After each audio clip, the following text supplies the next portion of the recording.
I'm wearing my resume, and I started fencing at age just turning 17 as a freshman in college, and I knew nothing. I was working in the dining service as a student job, and the guy next to me had started fencing as a sophomore, and he was on the team, and he said, go out for fencing. I said, I don't know how to fence. He said, the maestro will teach you. And that's the guide word for all people who want to be coaches, is understand that you are the incentive for them to start fencing and keep fencing. And keep fencing is obviously based on the fact what you're teaching them actually works, but that's always important too. So anyway, I went out for it, and I took the fencing class with permission because I had failed the physical efficiency test, which would have given me mandatory gym as opposed to options, sports options. Tells you what kind of an athlete I was not.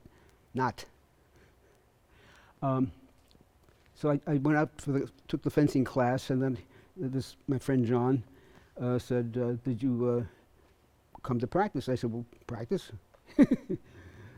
So he said, well, yeah, come in the afternoon, and that the team practices. So I said, okay, fine. And I did that, and I said to Maestro Cesar, just to say he was my I would say virtual, but probably real father in many ways. So I wanted to be on the team. He said, okay. And I watched what was going on, and the next day I talked to John over rolls and butter and soup in the cafeteria line. He said, did you ask for a lesson? I said, a lesson? What's that? And so he said, just ask Maestro to give you a lesson. So next day I went back and Maestro, I'd like to have a lesson, please. He said, sit. I sat. I was watching other people's lessons, people that had been fencing at least for a year or two, or maybe even more. At the end of all that, he ran that whole list, and then he said, come, I give you a lesson in Hungarian English. And so I got up, and he says, on guard. And he gave me one of these rusty bent foils that they used for gym class. And he says, on guard. So I got, he says, lunge. Boom. Terrible. Lunge. Miserable. If you can't make good straight lunge, it's a waste of time to give you lessons. Next. That was it. I was out. And I figured out much later that at that point, that was the first way to cut the squad. If you leave, you should. And so my friend John watched with this, and he took me down to the far end of the fencing room where there was a big mirror. And he said, what he wants you to do is this. You were lunging with your body and then the hand. He wants you to get the weapon out first. Trust me, that's what he wants. I said, okay, fine. So I practiced that for a while so I could be sure that my arm was leading. And next day I come back and I said, Meister, I can lunge now, may I have a lesson? He said, sit. So again, we went through the whole list of other people that were getting lessons first. And they were doing all kinds of different actions and different levels, qualities of execution and so on. And then he said, okay, come, give you a lesson. On guard. I got on guard. Lunge. Boom. Lunge. Boom. Okay, you can make straight lunge. Now I can give you lessons. So, fortunately, the rest is not only history but my story. Little by little, I took lessons and I watched other people fence, and whatever I'd been taught, I did. And if I did it with enough energy and vigor, I would make some touches because it was épée, and electrically, if you hit first, it works fine. Even if you don't know quite why it worked, if you get it out there and you hit them, it's good. I was the #1 épée man on the freshman team. The lone survivor, but I was #1. And that was okay. We had a freshman season at that, separate from the varsity season, and I'm trying to remember what my record was. It was a winning record against other people's freshmen. But there were certain people that beat me handily, and it was 3-touch épée back then, by the way, not 5. I didn't know enough how to evaluate what was going on, so I just did what I knew how to do, and if it didn't work, I'd go back and ask questions later. Not bad. Unfortunately, we had a couple of All-Americans on the varsity who didn't regard me as a threat, but they thought they'd be good fellows and tell me what was going on, which was useful. And that's the team building aspect of it. I spent the summer, or the spring after the season. Maestro said, "Come after season. There's plenty of time to give lessons." I went. I know I didn't know anything. The coach he knows what's going on. He was a great international fencing master. And so I got a whole bunch of lessons that a lot of people weren't getting. And over the summer, I practiced stuff with a mirror. I was home, and I tried to work on that stuff, footwork and balance and all kinds of stuff. And I came back as a sophomore, and I was the number 6 man, or maybe 7, on a team that had, I was like number 7 on the varsity team that had 6 returning lettermen. Well, okay, do what you can do. And little by little, it got to the point where if we had scrimmage fencing, I was starting to beat some of them. Do what I know how to do, and if it works, great. And little by little, I kind of worked up so that on the traveling team now, I was a sub. We had a meet, I won't tell you against whom, and I was not starting. I went in as a sub, and I won the bout. Because the number 1 epee man said, "He's physically not very strong. You can overpower him." Okay. So I went up against this guy, and I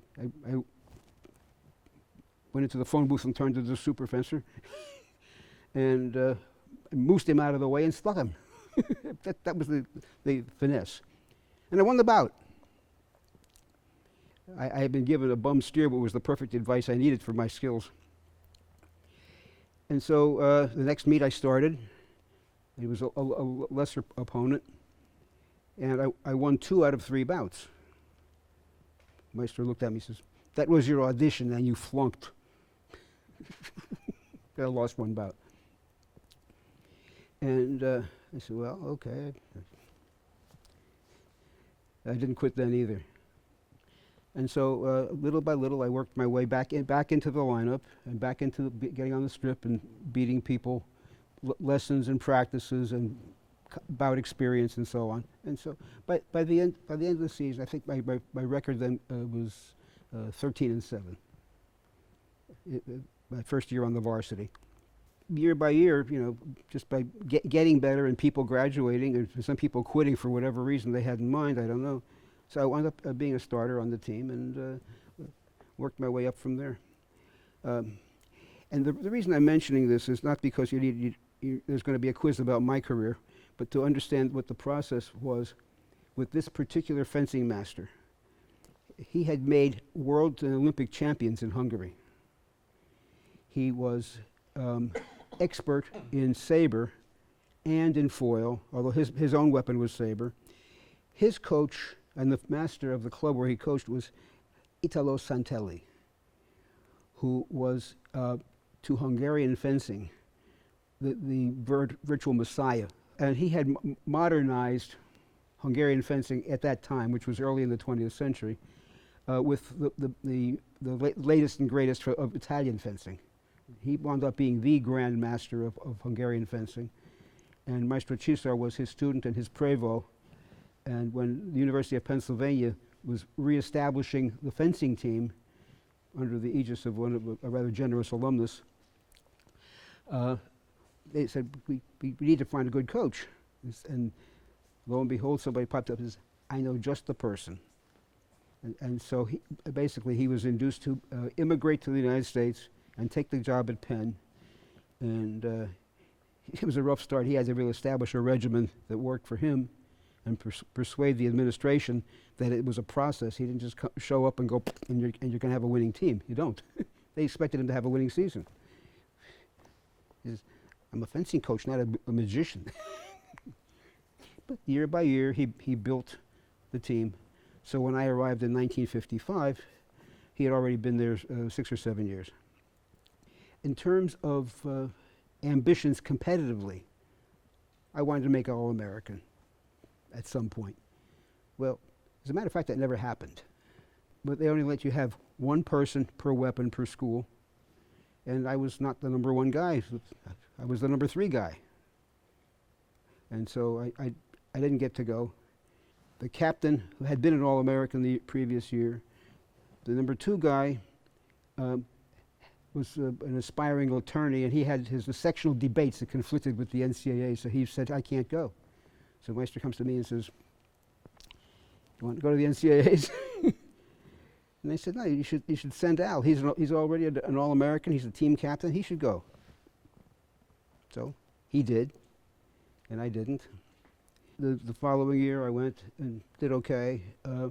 And then my senior year, Meister comes to me and says, we have 2 good épée fencers. We don't have any experienced foil fencers. Will you fence in the NCAA in foil to help the team result? Kind of come through for the team, man. That's an ethic that always will resound with me. And so I said, okay.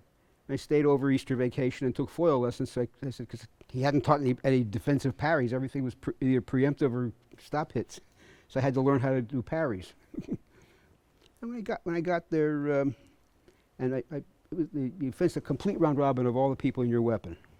I'd had enough background from the épée training and the lessons there, and this crash course over Easter vacation, and had a lunch from here to downtown, which was, I don't have anymore, but I'll be happy to demonstrate once if you promise to pick me up.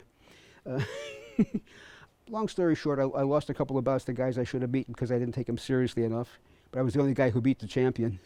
He was undefeated except for that one bout. And I wound up 7th.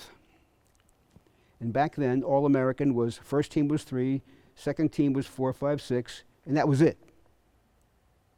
And there I was 7th. Today I would have been an All-American because at least you go down to honorable mention or something and people get a certificate. It made no sense to, but that's what they were doing. So the answer is I never made All-American. And a year later, I was trying to see if I could make a national team because I had graduated and Maestro still had his club there and he would give me lessons. And I trained and I went to start going to the tournaments, none of the big Philadelphia tournaments, but the New York tournaments, which were where the strength was. There's no NAC at that time. There were traditional tournaments that were generally regarded as strong, and from Philadelphia to New York was a better commute than going to California. So I got train rides to New York and fenced at the AC and at the Fencers Club and so on. Nationals came around, and meanwhile Meister had given me lessons that he invented. And I've mentioned this. Nobody else was doing what these things were. Very demanding, very improvisational. I went up there and I got a 3rd place, and I went up and I got another 3rd place. And we got to the Nationals.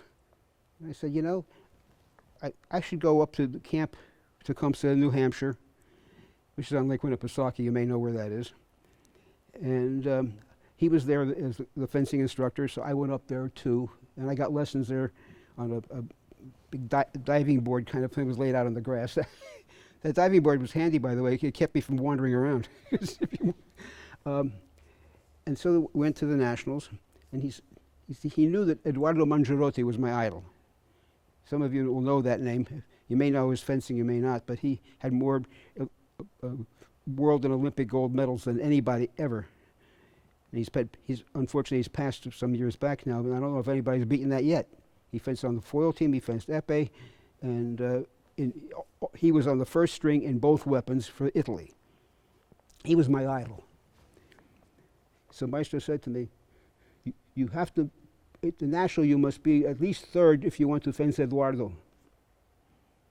I said, well, I had already figured out I know how to beat him and him and him. I have trouble with him.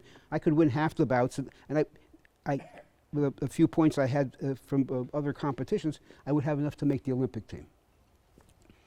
And he said, no, you have to be at least in the top 3. Okay, so I got to win this one. Got to win that one. Okay, win this one. I got to the guy that had been driving me nuts all year in competitions because he would take the blade, take the blade, take the blade, take the blade, take the blade, and if you lose your patience, he would take the blade and hit. And he was the one I feared the most. I feared him enough that I beat him 5-0 in the final. And then I had a crucial bout with Bob Beck, who unfortunately passed recently. He's a pentathlete. He fenced up here. We kept his point left there, and he was very aggressive. And he was ahead of me 4-3, and I said, if I take the blade, he's going to deceive. So I'll take the blade, I'll take the blade, I'll take the blade, until I closed the distance to the point where I had the blade on my guard and not just touching it, and I just one for the gut, 4-4. So now it's 4-4, and the theory was that who wins this bout's probably going to make the Olympic team. On guard, ready, fence, and he leaped at me in a flesh. And I said, ah! Oh! I had no idea which leg I hit and how many times, but it was my touch and I won the bout. No joke. I wasn't a parrier. All of a sudden it came. Thank you.